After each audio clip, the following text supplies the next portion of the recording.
વડોદરા માંજલપુર વિધાનસભાની પેટા ચૂંટણી માટે કેન્દ્રીય જળશક્તિ મંત્રી સી.આર. પાટીલ વડોદરામાં જો ભાજપ ઉમેદવાર માંજલપુરમાં જીતશે અને ભવ્ય જીત થશે તે યોગેશ કાકાની શ્રદ્ધાંજલિ હશે। વડોદરા ભાજપ દ્વારા એવા મોલ ખાતે બૃહદ સંગઠન બેઠકનું આયોજનમાં ખાસ ઉપસ્થિત જળશક્તિ મંત્રી સી.આર. પાટીલની યોગેશ કાકાના નિધન બાદ માંજલપુરની બેઠકની પેટા ચૂંટણી જાહેર। માંજલપુર વિધાનસભા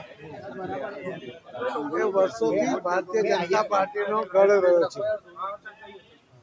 સ્વર્ગસ્થ યોગેશભાઈ પટેલ એમણે એમના જીવનમાં માંજલપુરનું જે રીતે સિંચન કરીને લોકોના કામ કરીને ભારતીય જનતા પાર્ટીના સંગઠનને મજબૂત બનાવીને આ સીટ જીતવા માટેનું અને સહજતાથી જીતવા માટેનું વાતાવરણ યોગેશભાઈના સમયથી જ છે। સ્વર્ગસ્થ યોગેશભાઈ ગયા વખતે પણ 1,01,000 જેટલા મતોથી જીત્યા હતા। આટલી મોટી લીડ સાથે જીત્યા હતા અને જે કેટલીક સીટો ઉપર કોંગ્રેસની ડિપોઝિટ ગઈ એમાંની એક સીટ આ માંજલપુર પણ હતી। આજે યોગેશભાઈનો સ્વર્ગવાસ થવાને કારણે આ સીટ ખાલી પડી છે, પરંતુ ભારતીય જનતા પાર્ટીના કાર્યકર્તા એમણે જે